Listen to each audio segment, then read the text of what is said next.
Hello, my name is Wendy Hale and I'm a tutor with the Healing Trust. This short video has been created to illustrate the hand positions of couch healing for Healing Trust members. It's hoped it will be useful for Healing Trust students and also for members who need a reminder of the hand positions.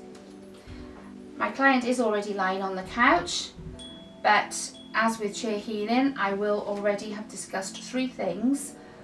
Firstly, I will have asked my client if he has received healing before, and even if he says yes, I would have still explained what I was going to do and where my hands were going to be positioned. I would also have asked my client if it's okay if I lightly touch his joints, and I would also have clarified how I'm going to conclude the healing session, so he knows exactly what to expect and is able to relax.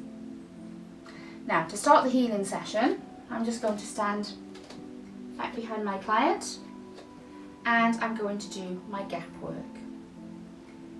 So Healing Trust members will know that gap stands for grounding, attuning to the source of healing, putting protection around myself and my client, and permission, asking permission of the client's higher self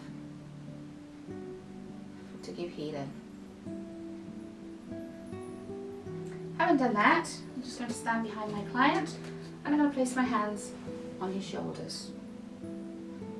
He's now aware that the healing act has commenced. And having stayed there for approximately a minute, I'm going to start work on the chakras. Firstly, I'm placing my hands pointing towards the client's crown chakra, channeling healing energy. Having stayed there for a couple of minutes, I'm going to move to the side of the treatment couch. I'm going to place one hand above the crown and one hand above the client's third eye or brow chakra. Be careful not to get too close, as that can be uncomfortable for some people. Then the hand at the crown moves to the third eye, the hand at the third eye moves to the throat. Obviously this is speeded up, as a full couch healing will take approximately 20 to 30 minutes. The hand at the third eye then moves to the throat, and the hand at the throat moves to the heart. The hand at the throat then moves to the heart, and the hand at the heart moves to the solar plexus. The hand at the heart moves to the solar plexus, and the hand at the solar plexus moves to the sacral.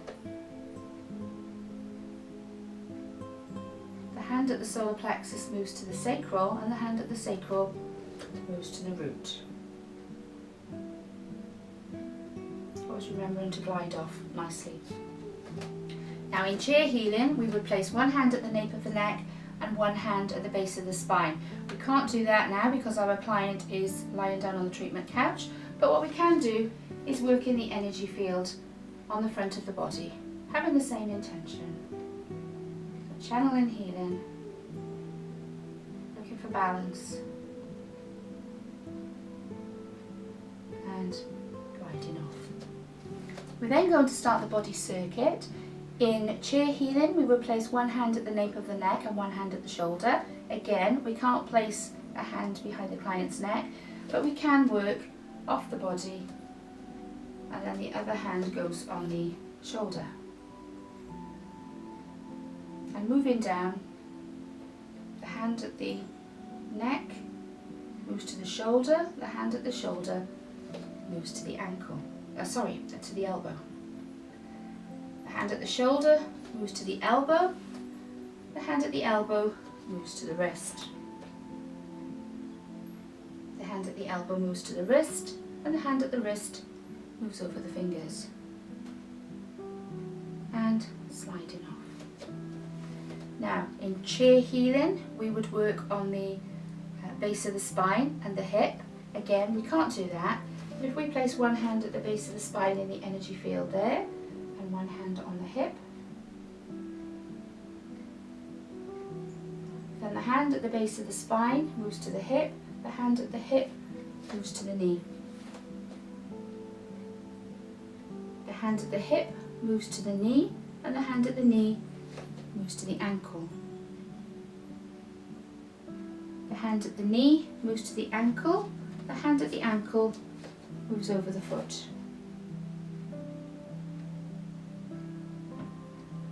Then the hand at the ankle is going to move to the front of the foot, and the hand on the foot is going to move to the back of the foot. So we are cupping the foot between our hands, channeling healing energy all the time.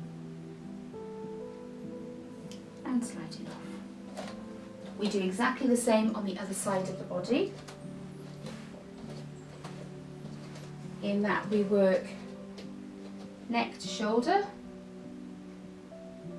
The hand at the neck moves to the shoulder, the hand at the shoulder moves to the elbow. The hand at the shoulder moves to the elbow, the hand at the elbow moves to the wrist. The hand at the elbow moves to the wrist, and the hand at the wrist moves over the fingers. And again, gliding off gently. Working on the client's lower body, we then need to place one hand in the energy field above the base of the spine and one hand at the hip. The hand at the base of the spine moves to the hip, and the hand at the hip moves to the knee. The hand at the hip moves to the knee, and the hand at the knee moves to the ankle.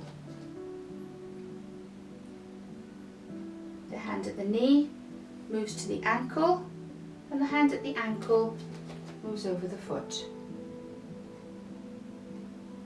And then what we're going to do is cup the foot, so the hand at the ankle goes to the top of the foot, and the hand on the foot goes beneath the foot. And sliding on. Now would be the time to ground the client, and we can place one hand on top of each foot. I'll just stand slightly to the side so that you can see what I'm doing. And sliding off. We've now concluded the healing act. I'm going to stand behind my client and I'm going to do gap in reverse. So I'm going to thank the source of healing for allowing me to be used as a channel for healing. I am going to see the protection around myself and my client splitting off into two bubbles so that I'm protected and my client is protected. And I'm also going to make sure that I'm grounded, that my feet are nice and solid on the floor. And then I will bring my client back in the way that we had agreed prior to treatment. So I will be asking my client to take a few deep breaths and to just take his time and open his eyes when he feels ready. And that concludes our couch healing demonstration. Thank you for watching.